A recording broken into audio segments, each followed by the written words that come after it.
Social media has destroyed me as a creator. I remember when I was like 4 years old, 5 years old, and I used to really love to just create. I was always an artist before I made music and before I made YouTube videos. I was always an artist. I can't describe it, but I always just had visions in my head. I always just saw things, and I was always attracted to art, just creativity in general. I would be at, family dinner tables and find any way for me to be able to draw on, like, I don't know, I'd be able to draw on a napkin, just like watch somebody and just like represent how I felt they looked, or I was able to just picture and make characters in my head. So I used to get these plain books and I would draw characters on them and I would make art, and I would make comic books. I'd make my own comic books that I would only read myself. And I had this dream that I was going to be this comic book author, all these little things. I can't describe it, but when I was younger, I was always just very attracted to creativity and attracted to art.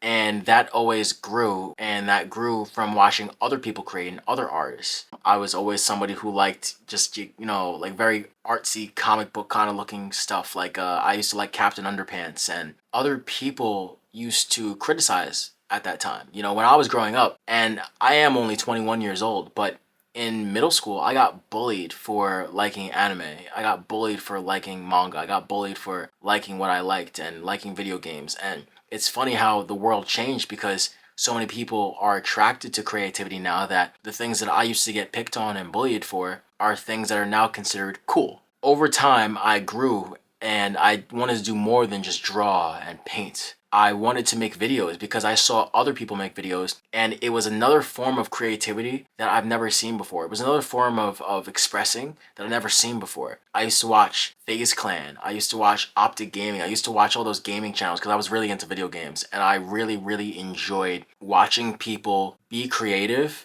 and express themselves and have fun while doing it. That was a very attractive thing to me. So being a content creator at a very young age was always something I wanted to do. And it's something that I did do. I got made fun of to the point where it made me stop doing it in high school. And then, funnily enough, I got into making music, and then I got back into creating and back into making videos eventually. But that happened later in time. And I would make videos, tech videos, because I was always into tech and I was always like a little nerdy when it came to that stuff. I didn't do it for views. I didn't do it for likes. I didn't do it for, for appreciation. Of course, I always had a dream to blow up and be this big star and this big creator. I always had that dream and I always had that passion, but I didn't do it for that. I did it because I had genuine joy for it. I had genuine love for it. And because of that, there were times in middle school where I literally met, and I mean, I guess it wasn't the safest thing. I guess it was kind of, I guess it was kind of dangerous in some ways. But I met people online through my YouTube videos. Kids around my age found my YouTube videos, and in middle school, I would talk to them on, Google Hangouts when that existed. And I literally developed these friendships and relationships and we all connected off of wanting to make videos and wanting to play video games. And we played together and we found connections together, and we all lived on completely different sides of the world. I did it, and I did it because I had a genuine joy for creating and I had a genuine passion creating, and that's what kept me going. I would say later in high school, around freshman year of high school, got into music, and it was because I got bullied out of video games. You see, I was always different than other kids, especially, and I'm gonna be a little bit more specific now to myself. I am half black, half Hispanic. I always got bullied, and kids in my school would say I was the whitest black kid they ever met. And I never really knew what that meant. I never really knew how to fit in when it came to being myself. And I always felt like it was a problem for me to be myself. So I changed myself for others for a period of time in my life, and especially in high school. I never knew what that meant. Like, you're the whitest black kid in the world. And that always hurt me a lot. I was like, well, how do I be more black? And yes, I was stereotyping, but I saw the other kids that were black listening and making rap music. And I was like, okay, well, I guess that means that I have to do that. And funnily enough, that is how I got into making music. I kind of forgot that was the reason, and I just did it because I had a genuine joy to create. And I never really listened to older artists, never listened to a lot of rap artists, and never listened to a lot of pop artists or R&B artists, but I just always found beats that I saw were popular. That made me want to create on those beats. and I would create on Drake beats and Tory Lanez beats and Lil Uzi Vert beats. And I always found that those creators, I always gravitated towards the more melodic artists because I found that they were more colorful in their sounds. They experimented more. And I was always somebody who liked to experiment. So I began to make music. I began to create music that I enjoyed, that I wanted to make. And that eventually turned into me wanting to be a, rapper, which now is just me wanting to be a overall musician and artist that can grow. And I just want to be overall very authentic creator, if I could put it in words. And in these last few years, that has been very challenging to the point where I came to a point where I almost didn't want to do it anymore. And I always thought like there was something wrong with me, that it was my fault for feeling like an outcast and feeling like I can't grow as a creator and feeling like I shouldn't do what I want to do. And it's not my fault and it's not your fault if you feel that way. Social media has destroyed creativity. I remember when I first started putting out music and I first started putting out songs, they weren't amazing, but I wasn't scared to put them out. And because of that, I didn't look at views, I didn't look at likes. I mean, of course I did at times, but I didn't focus on it. I was very focused on the creative process. I was really focused on my image, not as an artist, but as a person. And that helped me grow a lot. It allowed me to be who I wanted to be. And I pushed the music. And because of that, I grew a fan base over time. I grew a family of people who genuinely cared about the music that I made. And I grew a fan base of people over time to this day of a small fan base, and it's not like a thousand people even, it's not like 100 people even, but there's people who watch me and people who listen to me that care. And I started to lose focus on that because social media has destroyed creativity. Social media has destroyed my mindset when it comes to being a creative. And it wasn't like this. I believe around 2020 pandemic era, everybody was locked in and everybody was on social media a lot more. So I think what this did was this made everybody see that they can be a creator, which is not a bad thing. This is not a bad thing at all because I want to be a creator, and whoever wants to be a creator, I mean, obviously, it usually stems from you wanting to express yourself in some way and wanting to express how you view things or how you feel about things. So being creative is a great thing.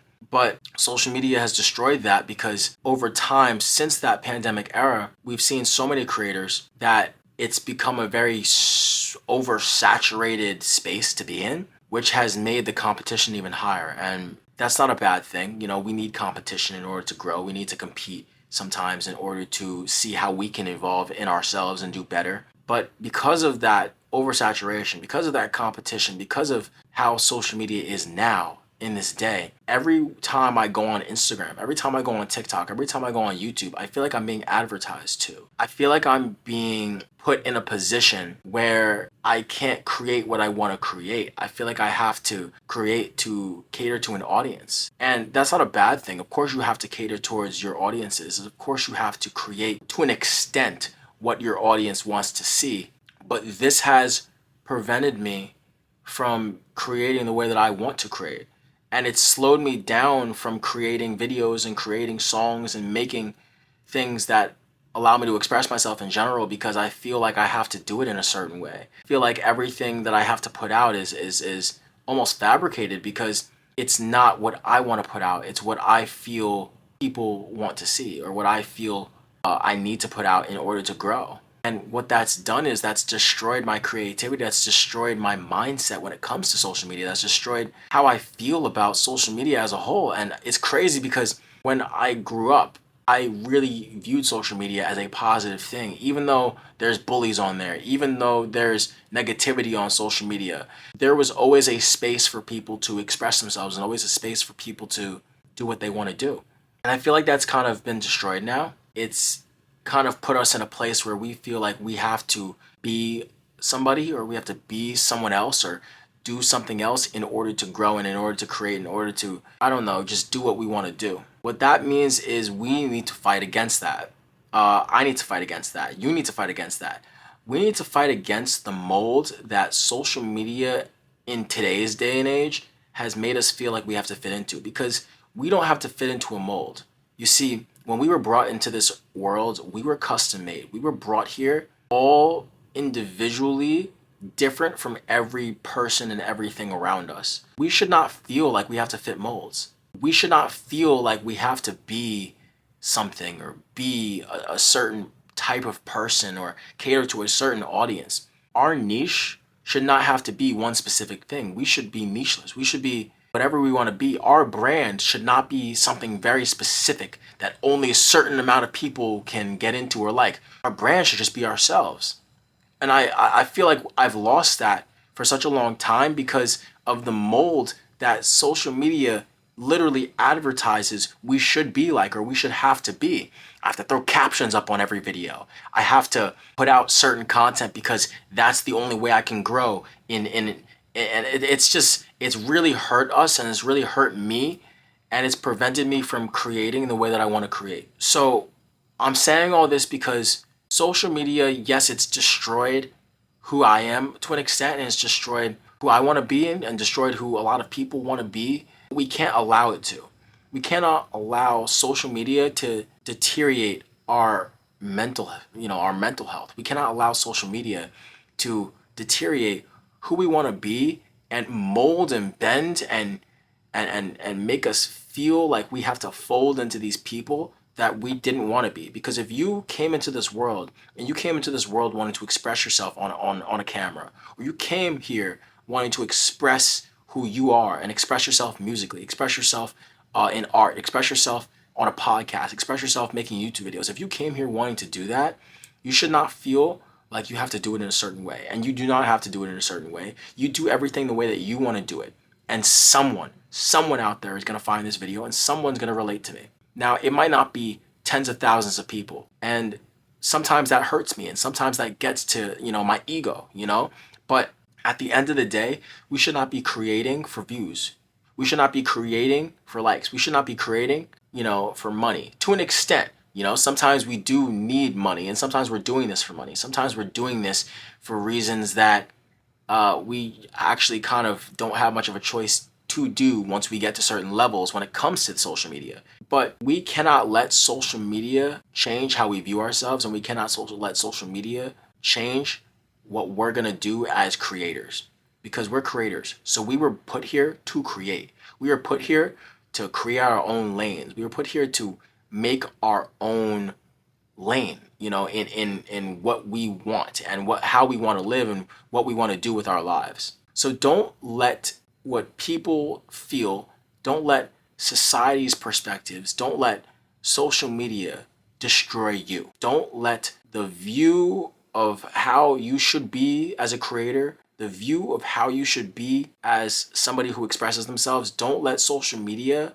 destroy that. Don't let that perspective destroy that. And I actually think that as a creator, you should spend a lot less time on social media than you may be doing. I spend a lot of time sometimes scrolling through my phone.